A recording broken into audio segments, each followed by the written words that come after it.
finalement, j'ai pas de nouvelles de lui pendant presque un an. Donc je me demande ce qui se passe.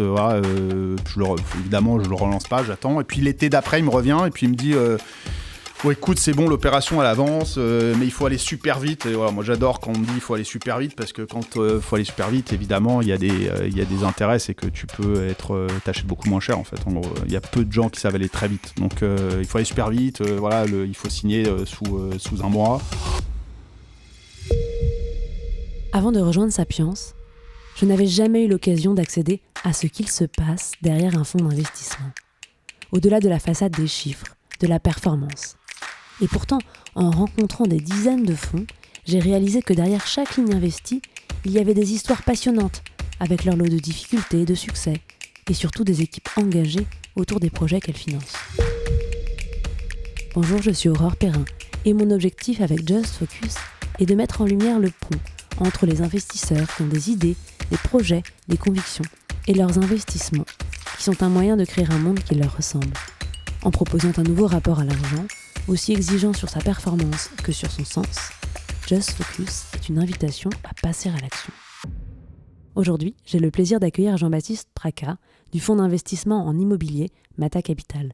Bonjour Jean-Baptiste, comment vas-tu ? Bonjour Aurore, ça va très bien et toi ? Oui, très bien, merci.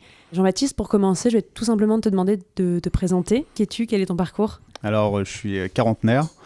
Je suis marié, j'ai 2 enfants et je travaille dans l'immobilier depuis 25 ans. J'ai un cursus qui est assez différent de celui des autres, je pense, parce que j'ai su très vite que je voulais travailler dans l'immobilier. Donc en fait, j'ai axé toute ma formation pour pouvoir évoluer dans ce domaine d'activité. Donc du coup, j'ai une formation, on va dire technique, pour savoir construire un immeuble, qui est une très bonne base. Et après, j'ai une formation plus financière et commerciale pour savoir vendre un immeuble. Ça m'a beaucoup aidé pour trouver un premier job. J'ai commencé chez un promoteur qui s'appelle Vinci Immobilier pendant quelques années. Donc j'ai eu beaucoup de chance sur l'équipe. C'était basé à Lyon. Et donc j'ai développé des projets de bureaux très passionnants, notamment sur la Part-Dieu, et surtout déjà connecté avec des professionnels de l'immobilier avec qui je suis toujours en très bon contact. Et puis je suis parti après à Paris pour aller dans un fonds d'investissement immobilier. J'ai eu la chance de rencontrer les équipes d'UBS et d'être recruté par UBS, pour qui j'ai travaillé pendant presque 8 ans. Dans un très bon cycle de marché où on a acheté pour le compte de la banque et pour des clients institutionnels beaucoup d'immobilier à Paris, notamment dans l'Ouest parisien. Et puis, après avoir vécu une période évidemment de crise au sein de l'entreprise dans les années 2008, donc la fameuse crise des subprimes, j'ai rejoint une équipe incroyable entrepreneuriale qui s'appelle Primonial en 2010 et pour laquelle j'ai participé au développement de cette entreprise et notamment sur toute la partie investissement. Primonial, ça n'existait pas avant 2010, c'est ça ? Alors en fait, Primonial, c'était un CGP, plutôt un réseau de distribution pour des SCPI. Et donc, on a constitué l'équipe d'investissement Primonial REM, donc toute la société de gestion en 2010-2011. Et donc, c'est dans ce cadre-là que je suis arrivé. Donc, passionnant parce qu'à un moment de marché incroyable, j'étais convaincu qu'il fallait acheter. C'est pour ça que j'ai quitté UBS pour les rejoindre, parce que UBS n'avait pas de capitaux à investir dans cette période qui était une très, très bonne période pour investir. Et donc, j'ai passé 5 ans chez eux jusqu'en 2015 avec différentes stratégies. Donc, j'ai vraiment appris beaucoup de choses différentes que j'avais appris chez UBS, notamment toute la partie de la distribution. Je ne connaissais pas les CPI, je ne connaissais pas le commerce, je ne connaissais pas tout ce qui était la thématique résidentielle et puis également la logistique et autres. Donc, une superbe expérience. Et puis, j'avais toujours au fond de moi cet ADN entrepreneurial.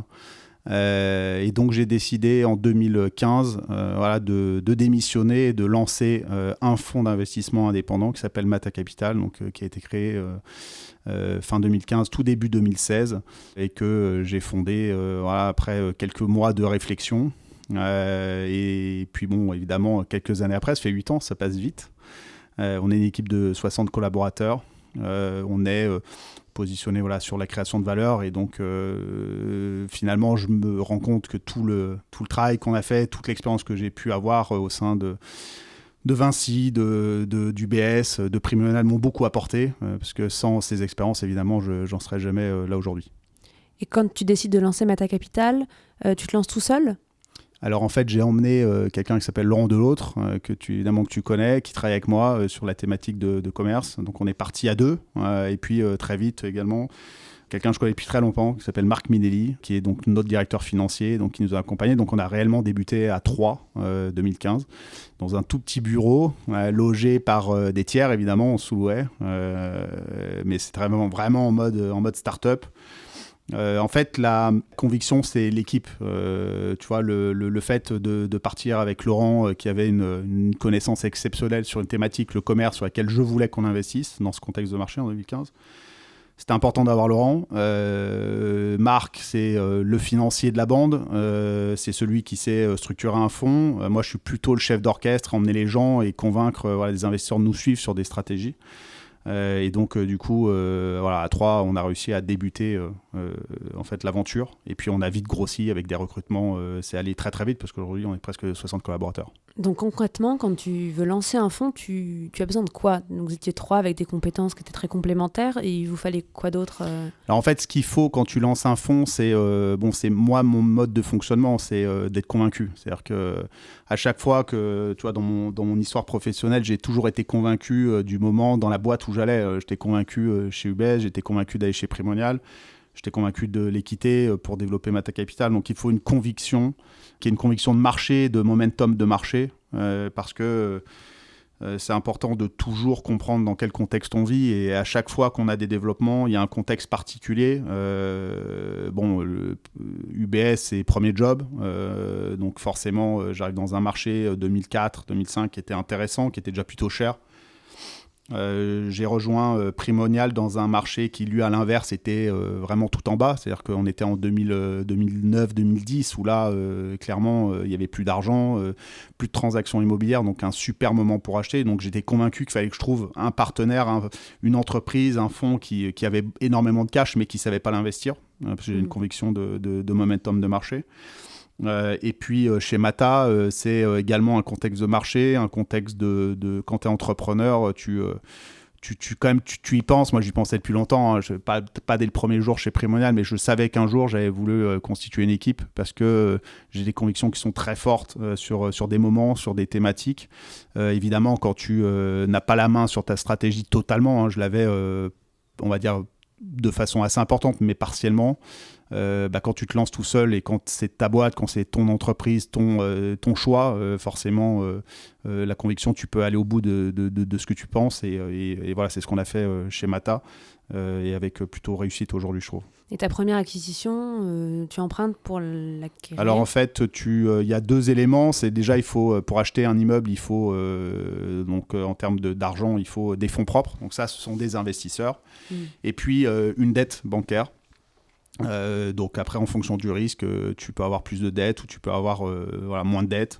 Nous, on est parti sur un risque plutôt limité, donc c'était moitié-moitié, à peu près 50%. Et donc là, en partant, j'ai évidemment réussi à convaincre mes anciennes équipes Primonial de nous accompagner pour partir dans cette aventure. Je pense que j'ai fait un très bon boulot chez eux, avec un très bon portefeuille qui a été construit. Hein. On est parti de zéro et nous, on gère à peu près 5 milliards d'euros à peu près d'actifs, ce qui était très difficile quand on débute. Mais ils nous ont accompagnés, donc ça a été notre premier investisseur, et puis très vite on en a eu un deuxième, un troisième, qui nous ont permis de faire des opérations. Et donc justement, quand tu lances Mata Capital, tu as ce souhait d'avoir ta propre équipe, de faire tes choix d'investissement. Comment est-ce que tu arriverais à définir quel type d'investissement fait Mata Capital? Quelle est votre thèse d'investissement? Alors, sur la thèse d'investissement, c'est une bonne question. En fait, il faut vraiment, je reviens toujours à ce terme de conviction. L'immobilier, il y a 2 façons de l'approcher, l'investissement immobilier au sein d'un fonds ou en direct, hein. C'est soit on est long terme, soit on est court terme. Donc nous, on a les 2 thématiques. On a une thématique long terme et une thématique court terme. Ce qui rassemble les 2 thématiques chez nous, que ce soit court ou long, c'est la création de valeur. C'est-à-dire que nous, on n'est pas là uniquement pour acheter un immeuble avec un revenu locatif qui génère la performance. Nous, on est là pour améliorer cette performance, donc améliorer le revenu locatif, faire des travaux par exemple, et faire des extensions, surélever l'immeuble si on le peut, construire à côté, voilà, changer d'usage. Donc on a cette thématique globale de création de valeur qui est extrêmement importante. C'est différenciant, c'est pour ça qu'on a réussi à se lancer, à sortir du lot à l'époque, parce qu'on est une des rares équipes à être sur cette thématique de création de valeur. La majorité des équipes sont sur une thématique d'investissement plutôt bon père de famille et prendre du revenu et avec des performances plus faibles. Donc nous, on a dû se différencier. Donc on est sur la création de valeur. Évidemment, en fonction des deux, on prend plus ou moins de risques. Donc sur le long terme, on prend un petit peu moins de risques que sur le court terme. Et en contrepartie, on a des revenus, des performances qui sont différentes.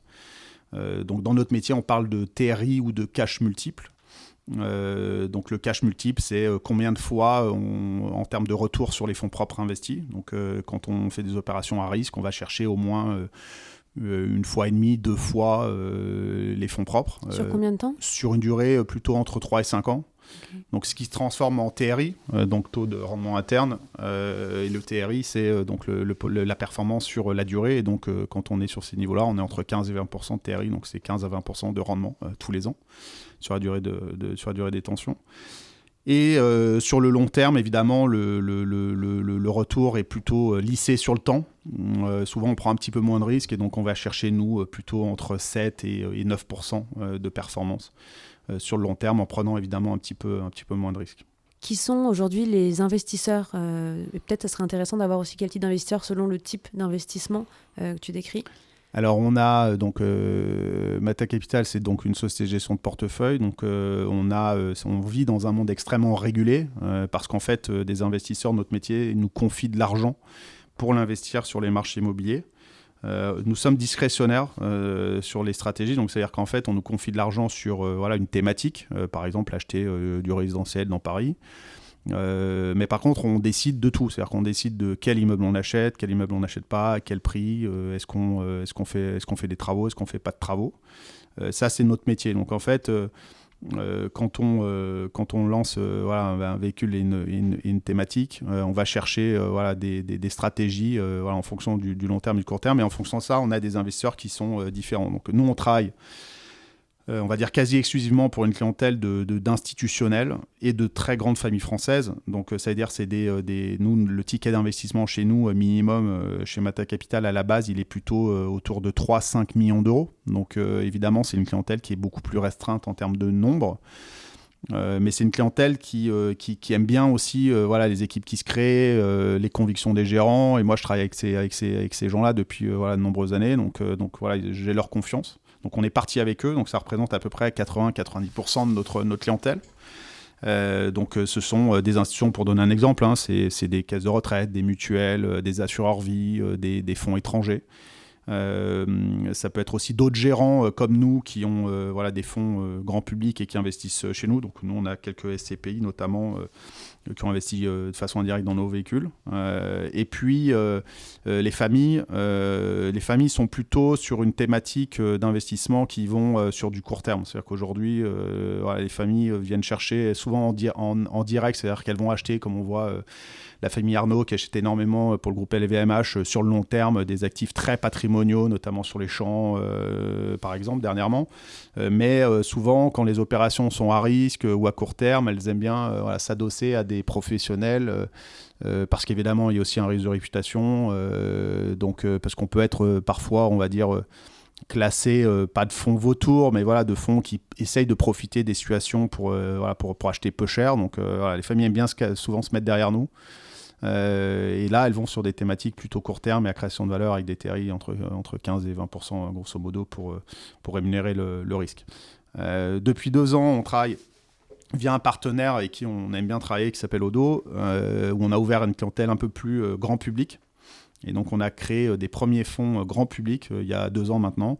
Donc, en fait, on a donné accès à des clients, on va dire, moins importants financièrement, sur des tickets d'investissement plus faibles. Donc, on va dire quelques dizaines de milliers d'euros, voire quelques centaines de milliers d'euros par investissement sur nos stratégies. Qui sont normalement vraiment dédiées à des institutionnels. Donc, c'est-à-dire que c'est des stratégies qui normalement ne sont pas accessibles pour ces clients. C'est pour ça qu'on a eu un très, très bon retour. Parce qu'on a donné accès à des investissements et à une équipe qui normalement n'est pas accessible pour ce type de clients. Et c'est les mêmes fonds ou les mêmes assets? Exactement, c'est les mêmes fonds qui détiennent les mêmes assets. L'alignement d'intérêt est extrêmement important. Et donc, du coup, on donne accès par des feeders. Donc, un feeder, c'est en fait un fonds qui n'investit que dans un autre fonds pour donner accès en fait à des clients particuliers, à nos stratégies qui sont historiquement dédiées à des clients institutionnels et grandes familles. Et justement, on va revenir sur ces stratégies que tu évoquais tout à l'heure. Donc, tu disais que tes investisseurs, ils allaient parier ou vous accompagner sur une stratégie. Ça m'intéresserait que tu puisses nous raconter justement un exemple d'une participation que vous avez faite dans un asset sur lequel vous avez investi, un peu plus en détail. Je te laisse choisir duquel tu veux parler. Je ressentais mes faits. On a fait pas mal d'opérations parce qu'on gère aujourd'hui près de 2 milliards d'euros. On a fait énormément d'opérations depuis maintenant 8 ans qui sont plutôt bien passées. Là, on est clairement dans un cycle, j'en parlerai sûrement tout à l'heure, mais dans un cycle bas dans l'immobilier. Mais on a quand même réussi à faire des opérations extrêmement intéressantes. Si j'en sortais une, je dirais dans sa complexité, et qui va pour ceux qui nous écoutent, va comprendre un peu de la complexité de faire des opérations avec des gros retours financiers. En fait, on a acheté un terrain dans le 15e arrondissement, boulevard Victor, donc dans le 15e à Paris, sur lequel était construit un petit bâtiment d'activité dont le toit s'effondrait, etc. Et ça, on a acheté ça en 2017. Donc l'opération, elle est venue souvent. Alors moi, c'est le nerf de la guerre, et c'est vraiment ce dont quoi je me focus vraiment. C'est l'information. La data, elle est ultra importante et il faut toujours être informé de ce qui se passe, de ce qui est vendu, de ce qui n'est pas vendu, des gens qui sont en difficulté, etc., qui ont besoin de vendre. Parce que c'est comme ça qu'on trouve les opérations. Ce n'est pas uniquement par un agent qui nous apporte une opération intéressante. Et donc là, en fait, c'est un investissement, on va dire, c'est un privé qui est professionnel de l'immobilier, qui avait trouvé cette opération, qui était vendue par une indivision familiale qui vit dans le nord de la France.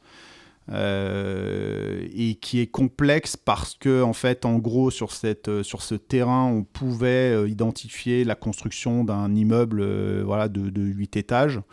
Voire même 9 étages. Mais il y avait des discussions avec la mairie qui étaient difficiles. Un vendeur, on ne savait pas vraiment si l'indivision voulait vendre ou pas. Et puis un privé opérateur qui voulait lui-même faire l'opération. Donc il m'a présenté ça, je pense, à l'été 2016. Donc moi, quand j'ai vu le prix et l'opération, je lui ai dit « Ok, nous on est super intéressés, pas de problème pour pouvoir t'accompagner sur cette opération. » Je n'avais jamais fait d'opération avec ce professionnel, mais bon, instinctivement, je le sentais bien. Puis j'ai checké, il avait quand même une réputation plutôt propre. Et puis finalement, j'ai pas de nouvelles de lui pendant presque un an.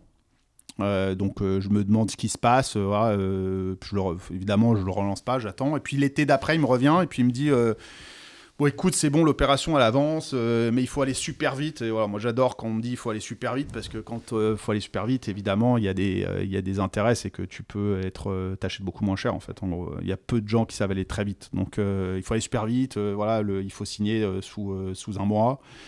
C'est compliqué avec la ville, on n'a pas de permis, etc. Mais bon, le prix, on est rentré à un prix qui était extrêmement intéressant. Donc nous, en 2 semaines, c'était en plein mois d'août. Donc je suis revenu de vacances, je revisite le terrain, je revois mon contact. Et puis on se met d'accord. Et puis on avance, on confirme une offre. Et on s'embarque pour signer la promesse de vente. Toi, à ce moment-là, tu as déjà les investisseurs qui se sont engagés, ou tu pars du principe que tu vas y trouver ? En fait, à ce moment-là, j'ai pas les investisseurs, mais on est rentré sur un prix qui faisait que forcément, on aurait trouvé les investisseurs extrêmement vite. Donc, notre job, c'était de sécuriser le plus vite l'opération. Donc, évidemment, on fait nos audits juridiques, techniques, etc. Et puis, on s'engage et on signe la promesse de vente. Et en fait, l'opération où elle était complexe, c'est qu'il y avait un premier permis, on pouvait faire de l'hôtel. Nous, notre vision, c'était de faire de l'hôtellerie. Donc, il y a un permis de construire qui avait été déposé, mais dont la mairie n'était pas satisfaite, donc était en train de le refuser. Et notre job, ça a été de reprendre le permis. On l'a retravaillé totalement. On a répondu à ce que la mairie n'avait pas eu de bonne réponse. Nous, on a des bons contacts avec la ville, donc ça a aussi facilité les choses. Et puis une fois qu'on a acheté, on a pu déposer notre permis. Alors on a pris un peu de risque, un premier risque, parce qu'en fait la ville voulait pas d'hôtel et voulait un immeuble social. Et donc dans notre bon droit, on avait le droit de faire un hôtel. Donc on a déposé, on va dire un peu de force, avec de la force, notre permis de construire. Et puis la mairie a dû autoriser, elle a autorisé dans les délais le permis hôtelier. Donc on a pu définir un hôtel de 105 chambres, 3500 mètres carrés. Donc ça, c'était fantastique pour la création de valeur, parce que l'autorisation administrative nous a permis de développer cet hôtel.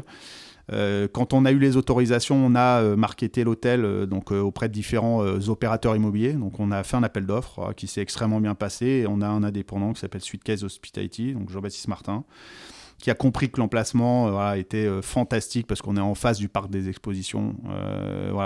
Avec les JO 24, forcément qu'on avait un manque de chambres et que Paris, c'était très, très recherché.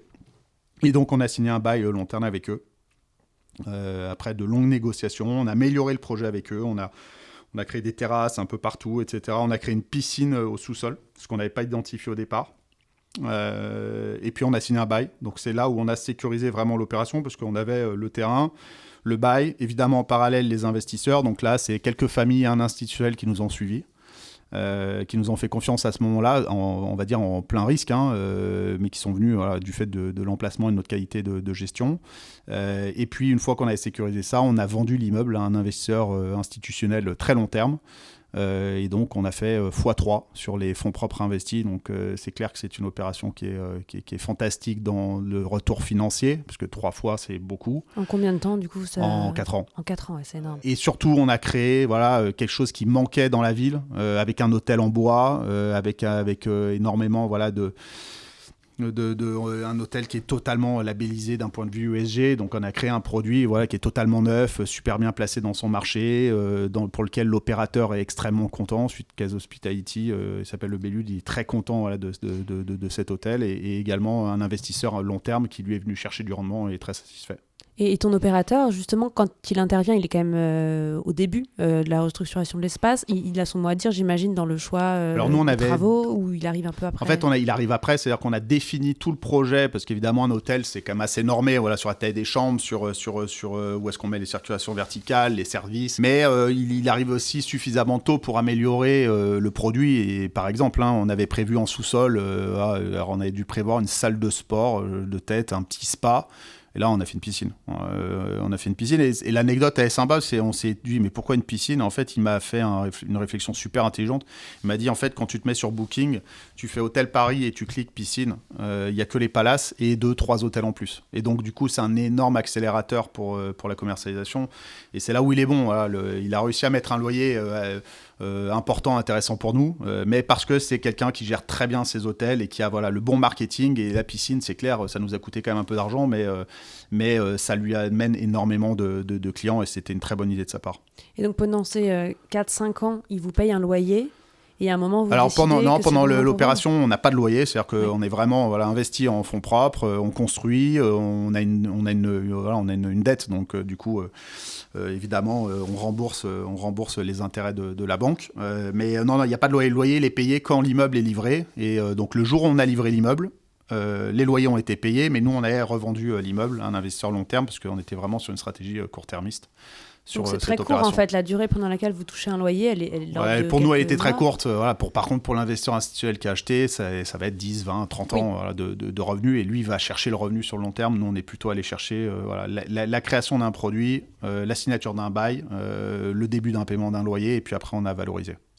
Ok, et ça en général vous en avez combien des assets comme ça Ça, je dirais, on a réalisé à peu près une petite dizaine d'opérations sur cette thématique vraiment création de valeur, où là, on va vraiment prendre des risques de construction, etc. On a fait tout type. On a fait de l'hôtellerie, on a fait du bureau également qu'on a pu revendre. On a fait de l'industriel. Donc là, on a acheté des bases logistiques à retravailler, à améliorer.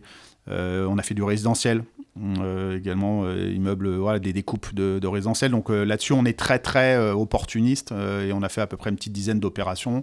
Ça représente à peu près un tiers de notre activité sur la stratégie court terme versus la stratégie long terme, qui représente, on va dire, 65% à peu près de notre portefeuille. Ok, et dans ce contexte qu'on connaît, contexte immobilier qui est assez compliqué, quel impact ça a sur votre manière de faire du business? Est-ce que c'est plutôt en faveur du court terme, du long terme? Est-ce que toi, j'imagine que tu es quand même au cœur de ces sujets, donc... Ouais, on est dans un monde qui est mouvant depuis 2 ans. Clairement, l'immobilier est en crise depuis 2 ans. Je ne sais pas si c'est la fin du tunnel, mais on voit la lumière. C'est-à-dire qu'on a beaucoup plus de faisceaux positifs qu'on a pu voir en 2023. Moi, je me souviens de la même période en 2009-2010, dans un moment où c'était exactement le même, où les volumes de transactions ont chuté fortement. C'est pas les mêmes raisons, mais bon, cycliquement, l'immobilier, tous les 10 ans, grosso modo, il y a un décrochage.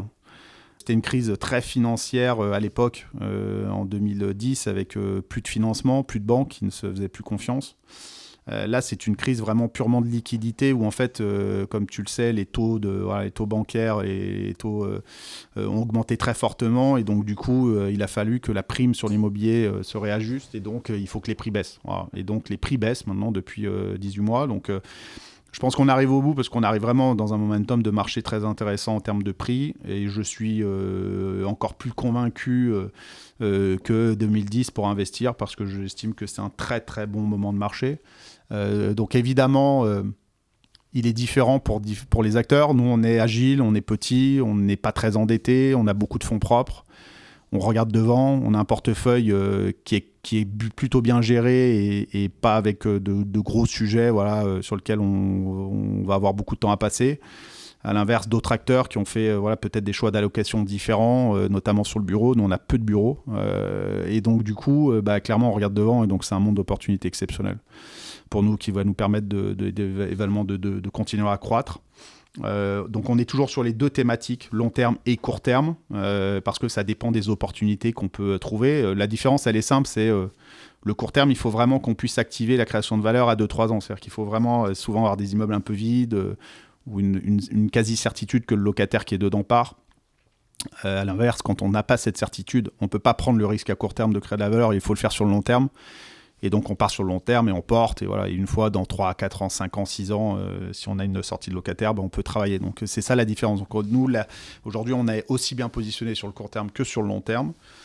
Après, ce qui est certain pour les deux cas, c'est que tout ce qu'on va acheter aujourd'hui est décoté en prix. Donc aujourd'hui, il faut vraiment acheter parce que c'est un momentum de marché en termes de valeur, 20, 25, 30, parfois 40% moins cher qu'il y a 18 mois. Donc on était sur un marché très élevé.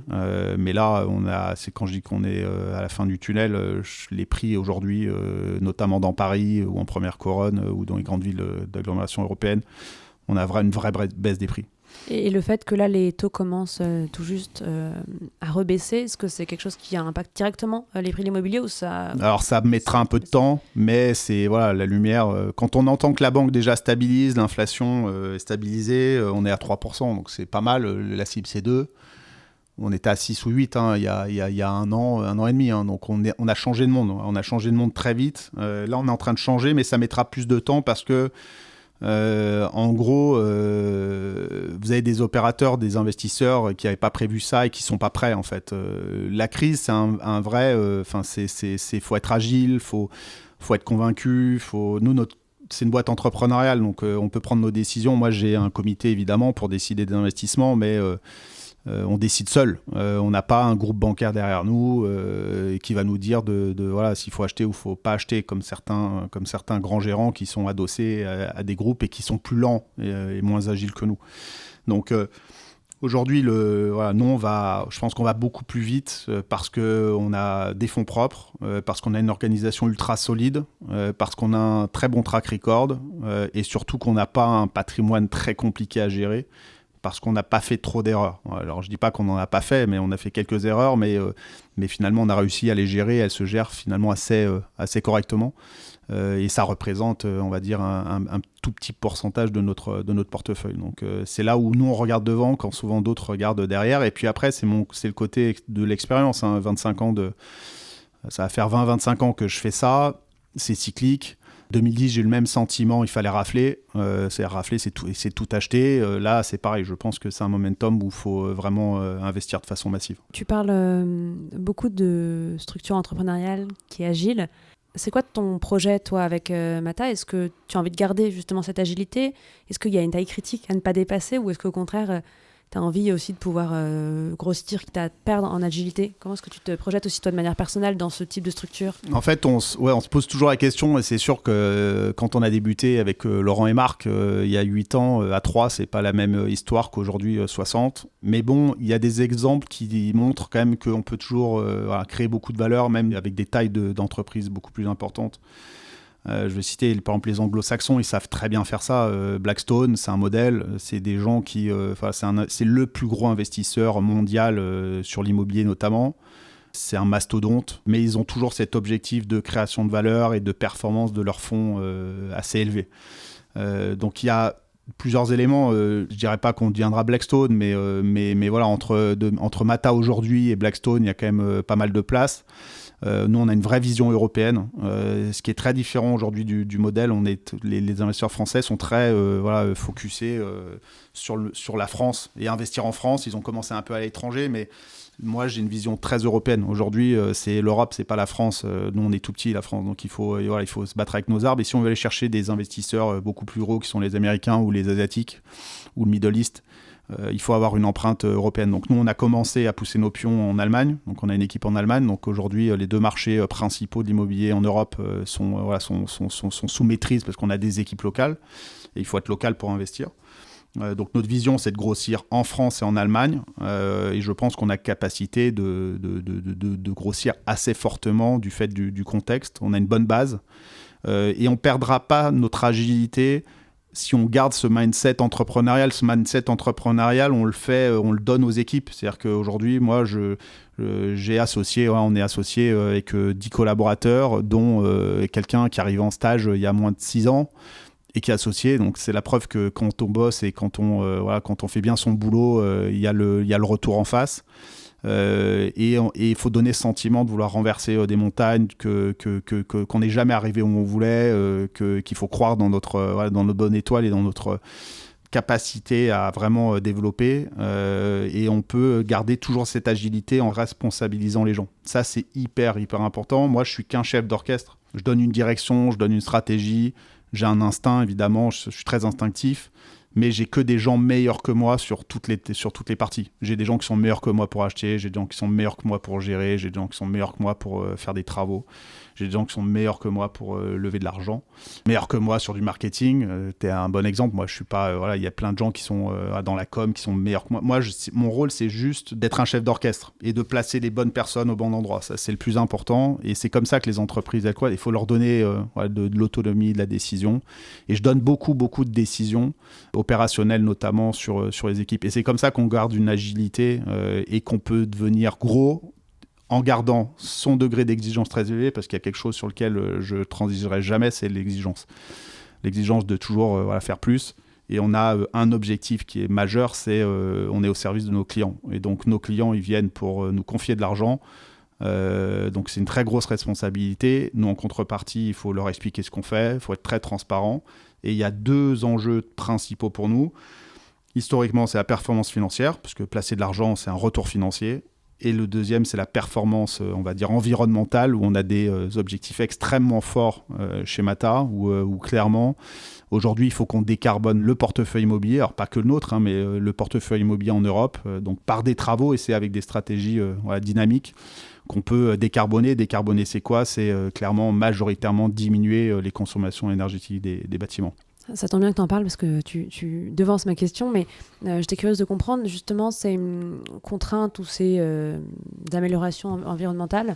C'est plutôt justement à vos yeux une contrainte et un coût, ou c'est plutôt aussi une opportunité? C'est pas du tout en fait, c'est pas du tout une contrainte. C'est-à-dire que de toute façon, quand on regarde ce qui se passe, quand on voit qu'il y avait 10 cm de neige il y a 2 semaines et là il fait 15 degrés, enfin, on se dit qu'il y a un truc quand même sur la planète qui marche pas très bien. Donc clairement, c'est notre génération, on doit commencer à avoir un impact, c'est-à-dire pour nos enfants, etc. Moi, j'aimerais bien que mes enfants ils connaissent la neige à la montagne. On se rend compte que tout est beaucoup plus compliqué qu'avant. Donc, il faut qu'on fasse quelque chose. Après, sur l'immobilier, clairement, c'est évidemment, c'est des contraintes parce qu'il faut injecter des travaux. Mais nous, c'est notre ADN de faire des travaux. C'est notre ADN d'améliorer les bâtiments, d'acheter des bâtiments qui ne sont pas aux normes. Nous, on est une boîte très innovante, c'est-à-dire que l'innovation, par la technique, nous, on est toujours curieux de savoir quel est le meilleur système de chauffage, refroidissement des immeubles. On est curieux, c'est-à-dire qu'on va se dire, tout le monde se mettait au gaz au départ, maintenant on a des pompes à chaleur, on a des systèmes, on essaie d'aller chercher toujours en avance par rapport aux autres, et on est curieux, parce qu'il faut mieux isoler, moins consommer, donc moins produire. Et c'est comme ça qu'on a un impact. Et après, l'objectif, il est simple, c'est il faut que le locataire, parce que c'est notre deuxième client après l'investisseur, qu'il soit satisfait de ses locaux. Donc, je ne le vois pas du tout comme une contrainte. Je le vois comme une mission, parce qu'on doit le faire. Je pense que j'ai pas mal évolué là-dessus. Je l'ai vécu chez UBS, parce que chez UBS, ils sont très en avance sur ces thématiques depuis au moins 10-15 ans. Et en 2003, 2004, on me parlait déjà de ESG, de labels.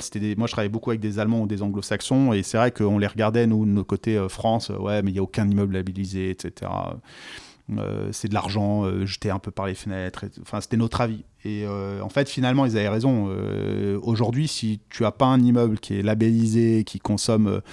qui est sobre, et la sobriété énergétique est très importante, donc qui n'a pas cette trajectoire sobriété énergétique, c'est un immeuble qui demain aura plus de valeur.